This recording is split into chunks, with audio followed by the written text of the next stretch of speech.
भ्रष्टाचार, काला धन, जाली नोटों के जाल ने ईमानदार को भी घुटने टेकने के लिए मजबूर कर दिया था।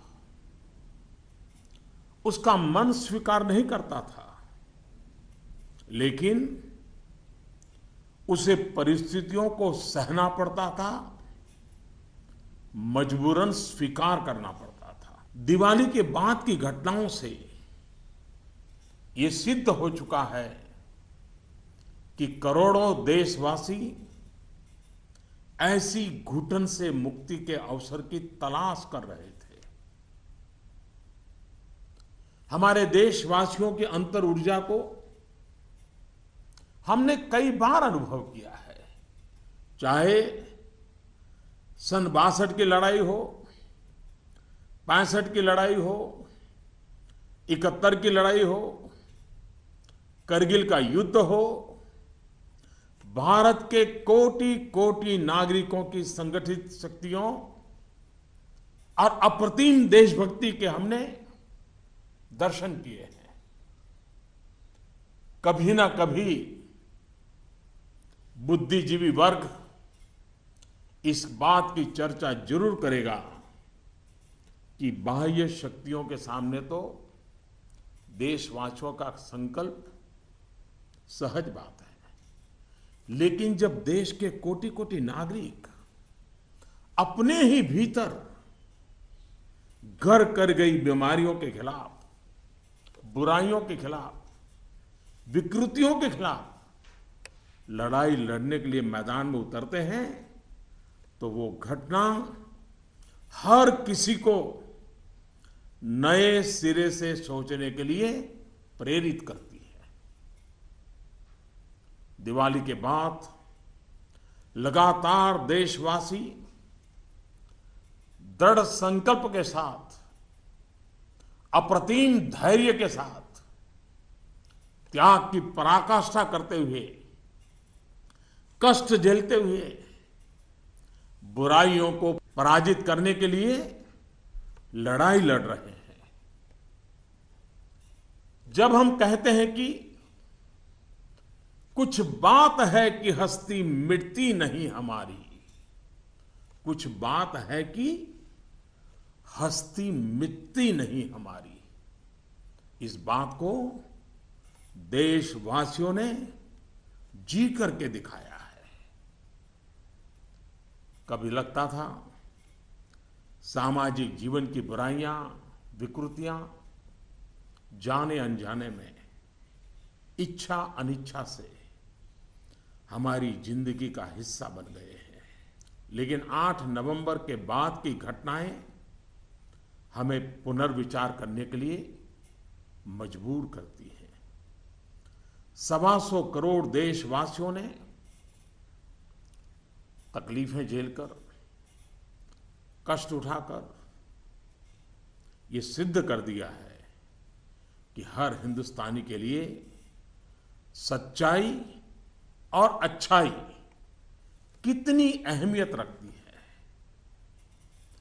काल के कपाल पर यह अंकित हो चुका है कि जनशक्ति का सामर्थ्य क्या होता है, उत्तम अनुशासन किसे कहते हैं, अपप्रचार की आंधी में सत्य को पहचानने की विवेक बुद्धि किसे कहते हैं, सामर्थ्यवान बेबाक बेईमान के सामने ईमानदारी का संकल्प कैसे विजय पाता है, गरीबी से बाहर निकलने को आतुर जिंदगी भव्य भारत के निर्माण के लिए क्या कुछ नहीं कर सकती। देशवासियों ने जो कष्ट झेला है वो भारत के उज्जवल भविष्य के लिए नागरिकों के त्याग की मिसाल है। 125 करोड़ देशवासियों ने संकल्पबद्ध होकर अपने पुरुषार्थ से, अपने परिश्रम से, अपने पसीने से उज्जवल भविष्य की आधारशिला रखी है। आम तौर पर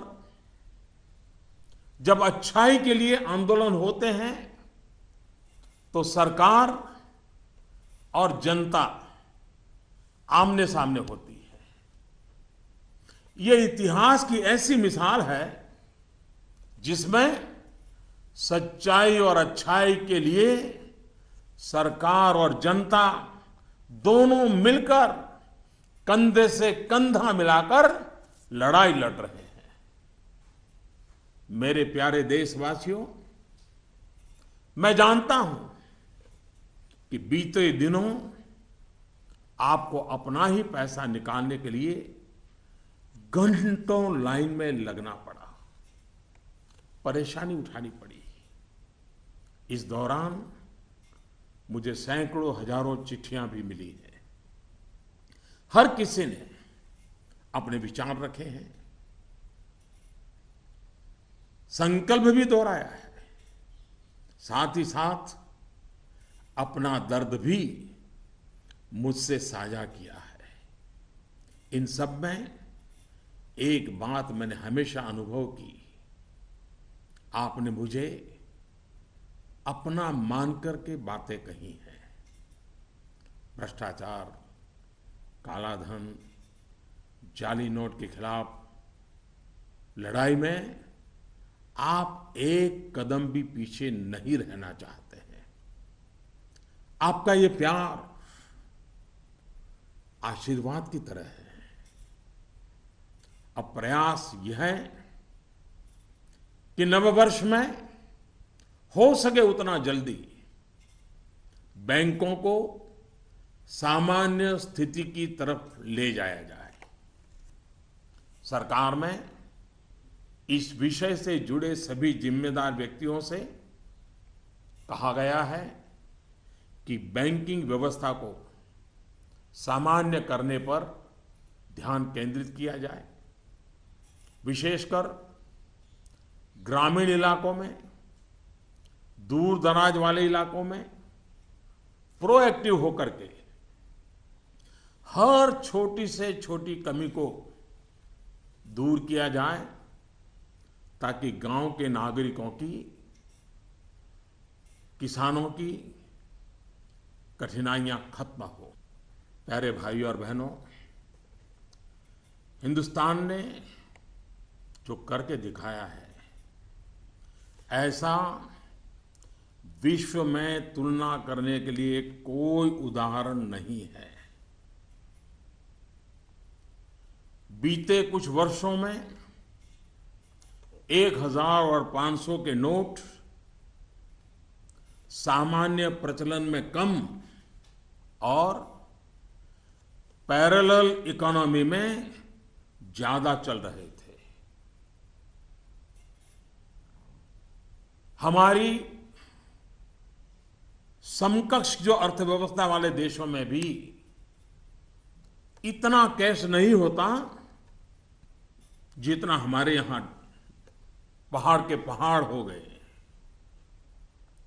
हमारी अर्थव्यवस्था में बेतहाशा बढ़े हुए नोट महंगाई बढ़ा रहे थे, काला बाजारी बढ़ा रहे थे, देश के गरीब से उसका अधिकार छीन रहे थे। अर्थव्यवस्था में कैश का अभाव, नगद का अभाव तकलीफदेह है। तो हम ये भी न भूले, कैश का प्रभाव, नगद का प्रभाव और अधिक तकलीफदेह होता है। हमारा ये प्रयास है कि इसका संतुलन बना रहे। एक बात में सभी अर्थशास्त्रियों की सहमति है कि कैश अथवा नगद अगर अर्थव्यवस्था से बाहर होते हैं तो विपत्ति है। वही कैश या नकद अगर अर्थव्यवस्था की मुख्य धारा में हो तो विकास का साधन बनता है। इन दिनों करोड़ों देशवासियों ने जिस धैर्य, अनुशासन और संकल्प शक्ति के दर्शन कराए हैं।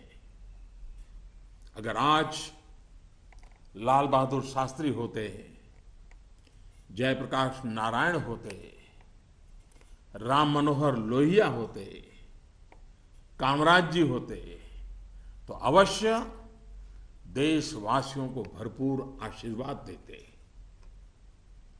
किसी भी देश के लिए ये एक शुभ संकेत है कि उसके नागरिक कानून और नियमों का पालन करते हुए गरीबों की सेवा में, सरकार की सहायता के लिए मुख्य धारा में वापस आना चाहते हैं। इन दिनों इतने अच्छे अच्छे उदाहरण सामने आए हैं जिसका वर्णन करने में हफ्तों बीत जाए। नकद में कारोबार करने पर मजबूर अनेक नागरिकों ने कानून नियम का पालन करते हुए मुख्य धारा में आने की इच्छा प्रकट की है। यह अप्रत्याशित है और सरकार इसका स्वागत करती है। मेरे प्यारे देशवासियों, हम कब तक सच्चाइयों से मुंह मोड़ते रहेंगे? मैं आपके सामने एक जानकारी साझा करना चाहता हूं और इसे सुनने के बाद या तो आप हंस पड़ेंगे या फिर आपका गुस्सा फूट पड़ेगा। आपको जानकर के हैरानी होगी, सरकार के पास दर्ज की गई जानकारी के हिसाब से देश में सिर्फ और सिर्फ 24 लाख लोग ये स्वीकारते हैं कि उनकी आय 10 लाख रुपये सालाना से ज्यादा है। क्या किसी देशवासी के गले ये बात उतरेगी?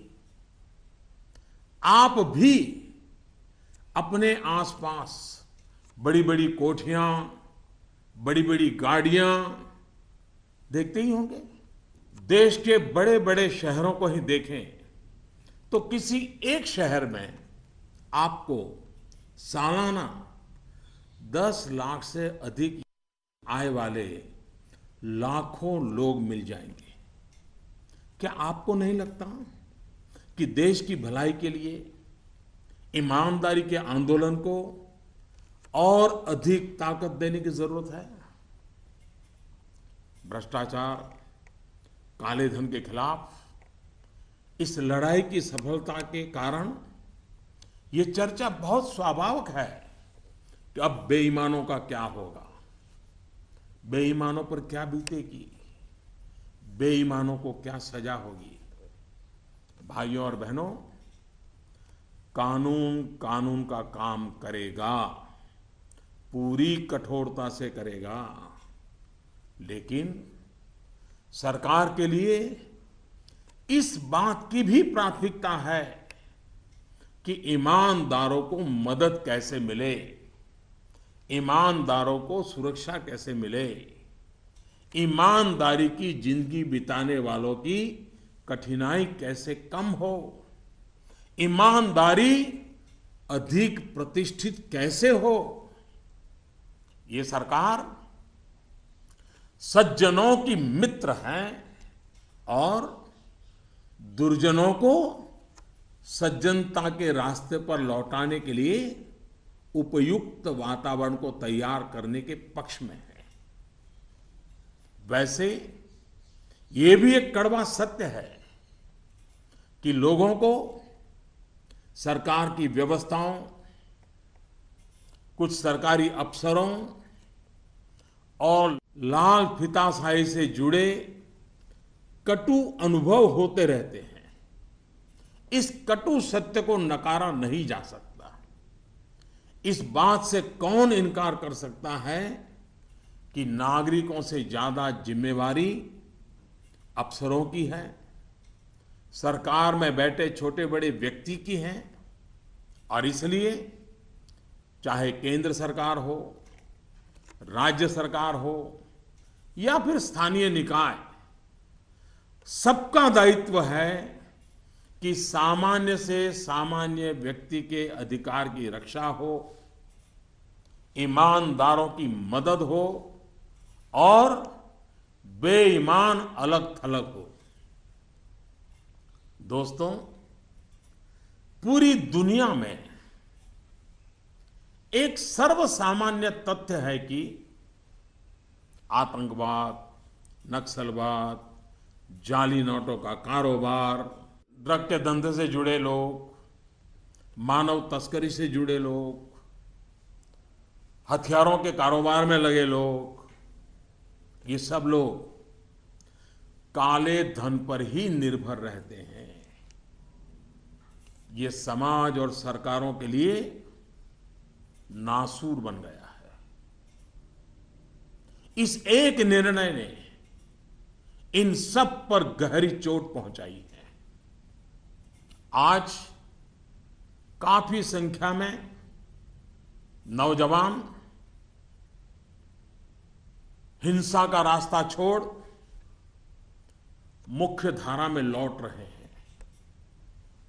अगर हम जागरूक रहें तो अपने बच्चों को हिंसा और अत्याचार के उन रास्तों पर वापस लौटने से बचा पाएंगे।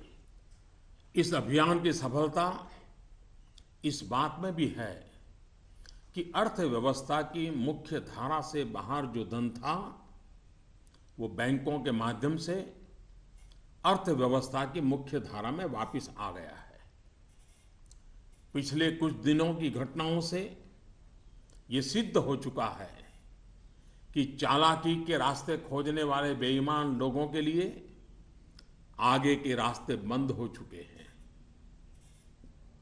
टेक्नोलॉजी ने इसमें बहुत बड़ी सेवा की है। आदतन बेईमान लोगों को भी अब टेक्नोलॉजी की ताकत के कारण काले कारोबार से निकलकर कानून नियम का पालन करते हुए मुख्य धारा में आना ही होगा। साथियों, बैंक कर्मचारियों ने इस दौरान दिन रात एक किए हैं। हजारों महिला बैंक कर्मचारी भी देर रात तक रुककर इस अभियान में शामिल रही है। पोस्ट ऑफिस में काम करने वाले लोग, बैंक मित्र, सभी ने सराहनीय काम किया है। हाँ, आपके इस भगीरथ प्रयास के बीच कुछ बैंकों में कुछ लोगों के गंभीर अपराध भी सामने आए हैं।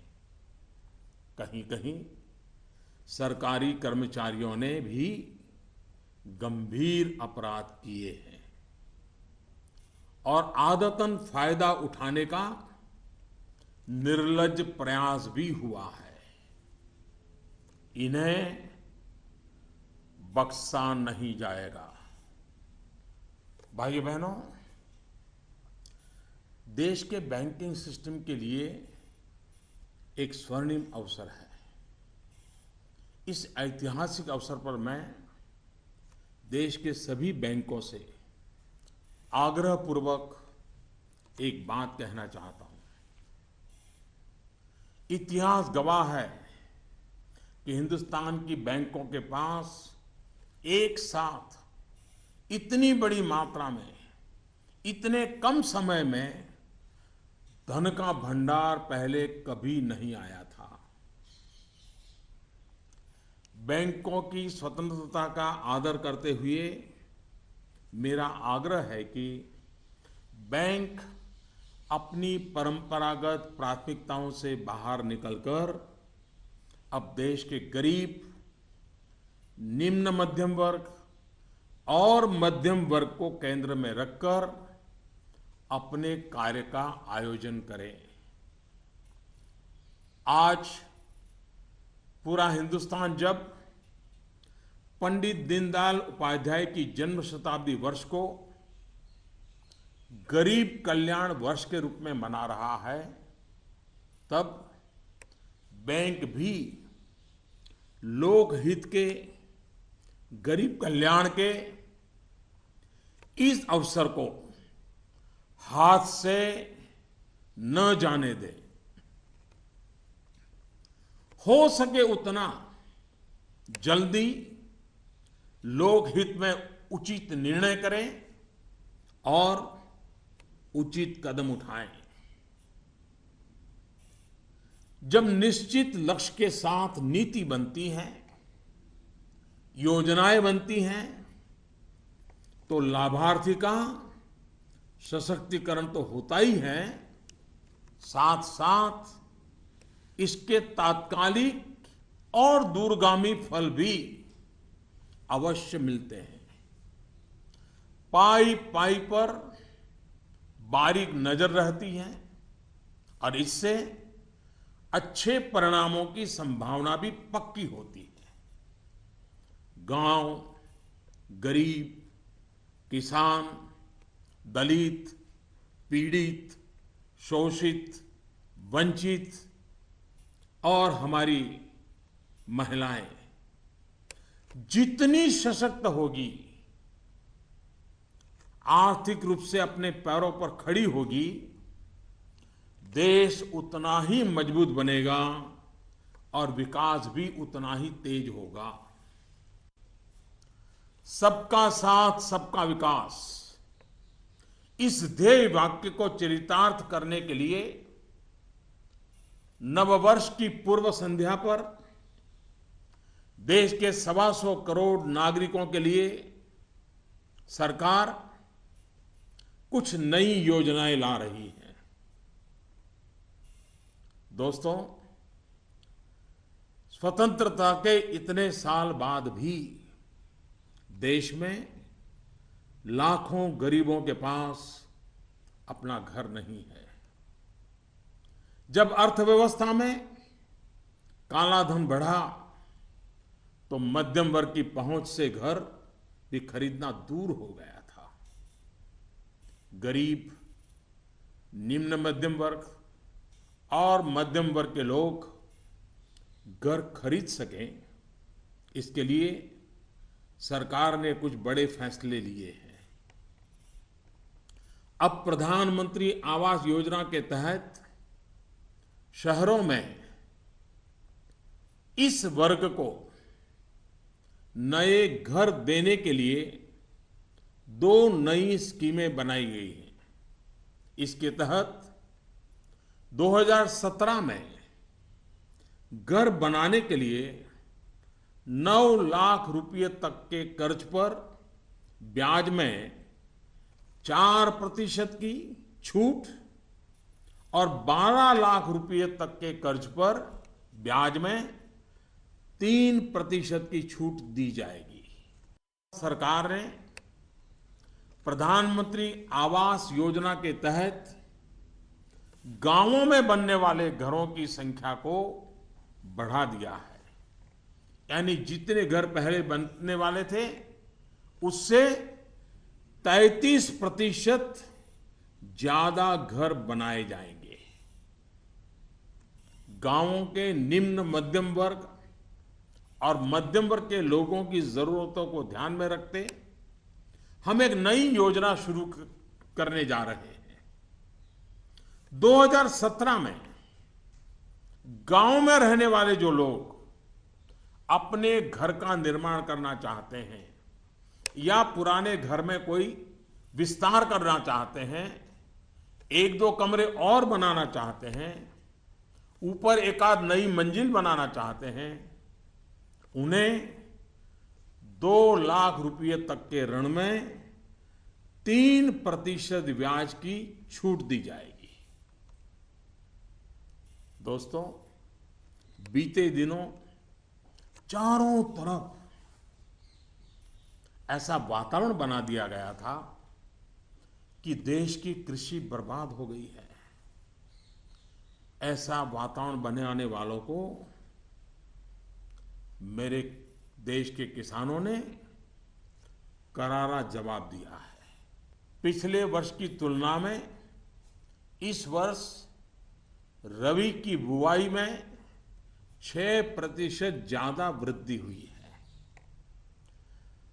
फर्टिलाइजर भी 9% ज्यादा उठाया गया है।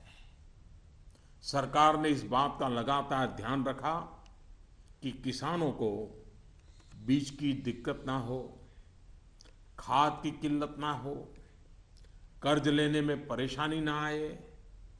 अब किसान भाइयों के हित में कुछ और अहम निर्णय भी लिए गए हैं। डिस्ट्रिक्ट कोऑपरेटिव सेंट्रल बैंक और प्राइमरी सोसाइटी से जिन किसानों ने खरीफ और रबी की बुआई के लिए कर्ज लिया था, उस कर्ज के 60 दिन का ब्याज सरकार वहन करेगी और किसानों के खातों में ट्रांसफर करेगी।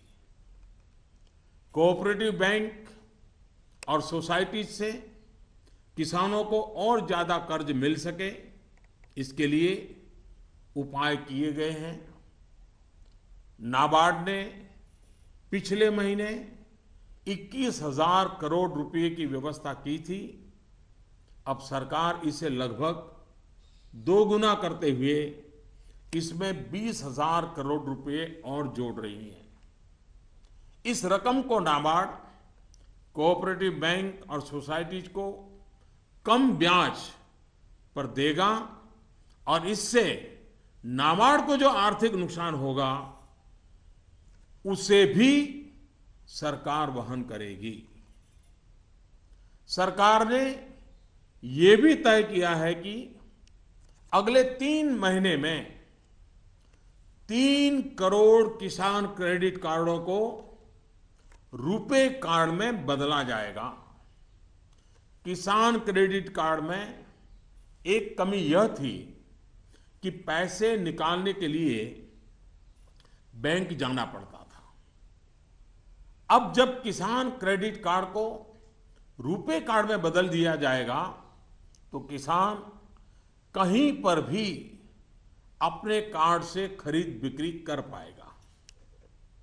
भाइयों और बहनों, जिस प्रकार देश की अर्थव्यवस्था में कृषि का महत्व है, उसी प्रकार विकास और रोजगार के लिए लघु और मध्यम उद्योग, जिसे एमएसएमई भी कहते हैं, इसका भी महत्वपूर्ण योगदान है। इस बात को ध्यान में रखते हुए सरकार ने इस क्षेत्र के लिए कुछ निर्णय लिए हैं जो रोजगार बढ़ाने में सहायक होंगे। सरकार ने तय किया है कि छोटे कारोबारियों के लिए क्रेडिट गारंटी 1 करोड़ रुपए से बढ़ाकर 2 करोड़ रुपया करेगी। भारत सरकार एक ट्रस्ट के माध्यम से बैंकों को ये गारंटी देती है कि आप छोटे व्यापारियों को लोन दीजिए, गारंटी हम लेते हैं। अब तक यह नियम था कि 1 करोड़ रुपए तक के लोन को कवर किया जाता था। अब 2 करोड़ रुपए तक का लोन क्रेडिट गारंटी से कवर होगा। एनबीएफसी यानी कि नॉन बैंकिंग फाइनेंशियल कंपनी से दिया गया लोन भी इसमें कवर होगा। सरकार के इस फैसले से छोटे दुकानदार, छोटे उद्योगों को ज्यादा कर्ज मिलेगा। गारंटी का खर्च केंद्र सरकार द्वारा वहन करने के कारण इन पर ब्याज दर भी कम होगी। सरकार ने बैंकों को यह भी कहा है कि छोटे उद्योगों के लिए कैश क्रेडिट लिमिट को 20% से बढ़ाकर 25% करें। इसके अलावा डिजिटल माध्यम से हुए ट्रांजैक्शन पर वर्किंग कैपिटल लोन 20% से बढ़ाकर 30% तक करने को कहा गया है। नवंबर में इस सेक्टर से जुड़े बहुत से लोगों ने कैश डिपॉजिट किया है। बैंकों को कहा गया है कि वर्किंग कैपिटल तय करते वक्त इस बात का भी संज्ञान लिया जाए। कुछ दिन पहले ही सरकार ने छोटे कारोबारियों को टैक्स में बहुत बड़ी राहत देने का भी निश्चय किया था। जो कारोबारी साल में 2 करोड़ रुपए तक का व्यापार करते हैं, उनके टैक्स की गणना 8% आय को मानकर की जाती थी। अब ऐसे व्यापारी के डिजिटल लेन देन पर टैक्स की गणना 6% आय मानकर के की जाएगी। इस तरह उनका टैक्स काफी कम हो जाएगा। दोस्तों, मुद्रा योजना की सफलता निश्चित तौर पर बहुत ही उत्साहवर्धक रही है। पिछले साल करीब करीब 3.5 करोड़ लोगों ने इसका फायदा उठाया है। दलित, आदिवासी, पिछड़ों एवं महिलाओं को प्राथमिकता देते हुए सरकार का इसे अब डबल करने का इरादा है। मैं माताओं बहनों से भी एक बात करना चाहता हूं। गर्भवती महिलाओं के लिए भी एक देशव्यापी योजना की शुरुआत की जा रही है। अब देश के सभी 650 से ज्यादा जिलों में सरकार गर्भवती महिलाओं को अस्पताल में पंजीकरण और डिलीवरी, टीकाकरण और पौष्टिक आहार के लिए 6,000 रुपये की आर्थिक मदद करेगी। ये राशि गर्भवती महिलाओं के अकाउंट में ट्रांसफर की जाएगी, सीधी उनके खाते में जमा कर दी जाएगी। देश में माता मृत्यु दर को कम करने में इस योजना से बड़ी सहायता मिलेगी। वर्तमान में ये योजना सिर्फ 4,000 रुपये की आर्थिक मदद और पायलट प्रोजेक्ट के रूप में सिर्फ 53 जिलों में चलाई जा रही है। भारत में सीनियर सिटीजन्स, वरिष्ठ नागरिकों की संख्या भी बहुत है। सरकार ने सीनियर सिटीजन्स का भी विशेष ध्यान रखा है। सरकार वरिष्ठ नागरिकों के लिए भी एक स्कीम शुरू करने जा रही है। बैंक में ज्यादा पैसा आने पर अक्सर बैंक डिपॉजिट पर इंटरेस्ट रेट घटा देते हैं।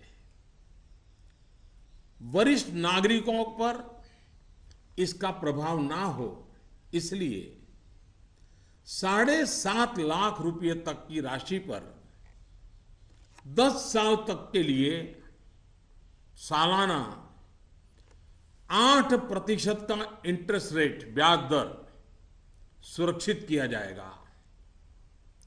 ब्याज की ये राशि वरिष्ठ नागरिक हर महीने प्राप्त कर सकते हैं। भ्रष्टाचार, काला धन की जब भी चर्चा होती है तो राजनेता, राजनीतिक दल, चुनाव का खर्च, ये सारी बातें चर्चा के केंद्र में रहती है। अब वक्त आ चुका है कि सभी राजनेता और सभी राजनीतिक दल देश के ईमानदार नागरिकों की भावनाओं का आदर करें,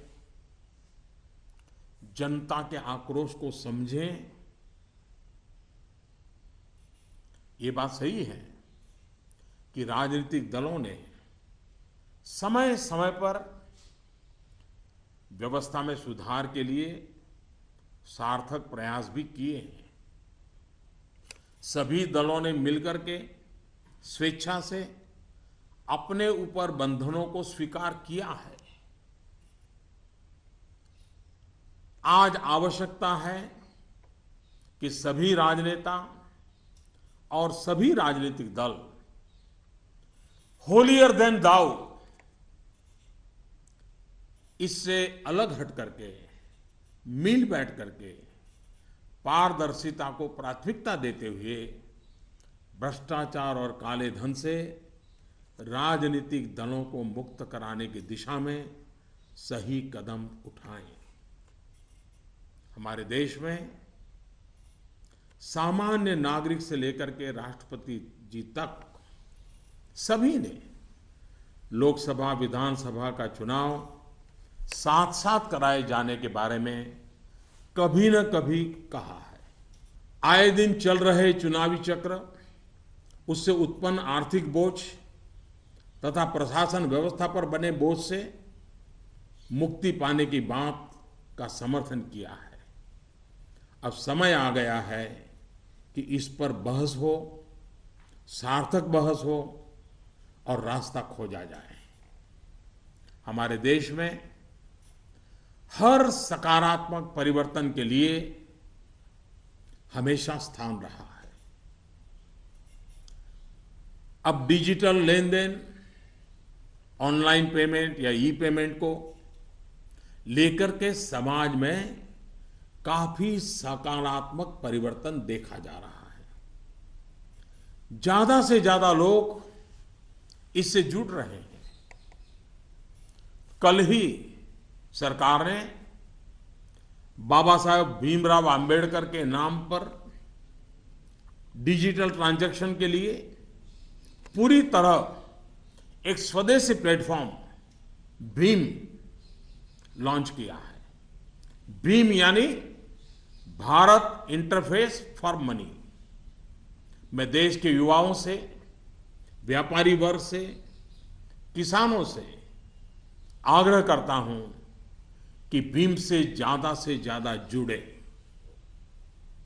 साथियों, दिवाली के बाद जो घटनाक्रम रहा, निर्णय हुए, नीतियां बनी, इनका मूल्यांकन अर्थशास्त्री तो करेंगे ही, लेकिन अच्छा होगा कि देश के समाजशास्त्री, इतिहासविद भी इस पूरे घटनाक्रम, निर्णय और नीतियों का मूल्यांकन करें। एक राष्ट्र के रूप में भारत का गांव, गरीब, किसान, युवा, पढ़े लिखे, अनपढ़, पुरुष, महिला, सबने अप्रतिम धैर्य और लोक शक्ति का दर्शन कराया है। कुछ समय के बाद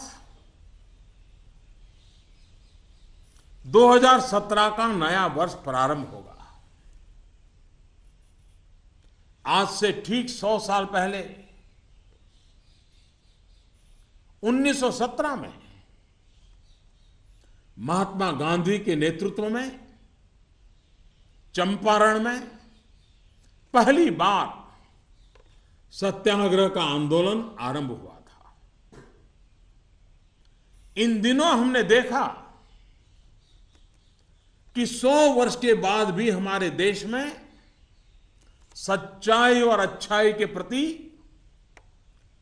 सकारात्मक संस्कार का मूल्य है।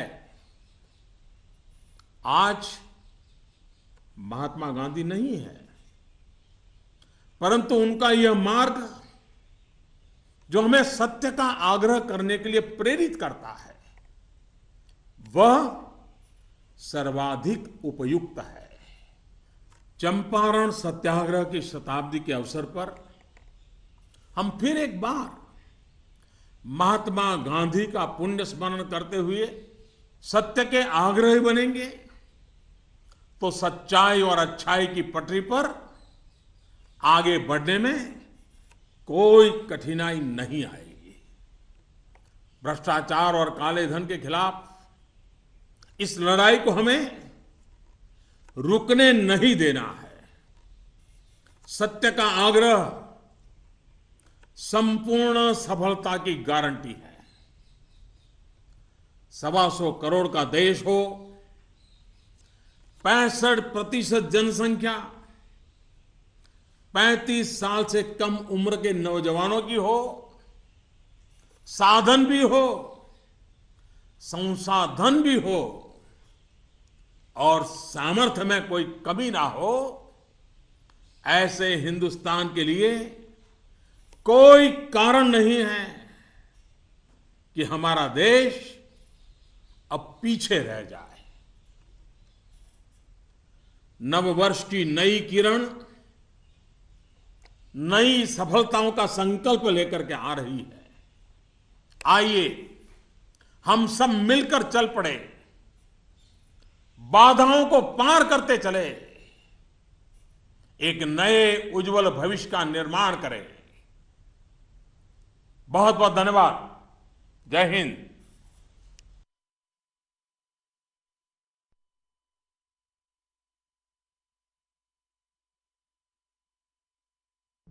My fellow citizens, Namaskar. In a few hours, we will be ushering in the new year of 2017. 125 crore Indians will join the rest of the world in welcoming it with new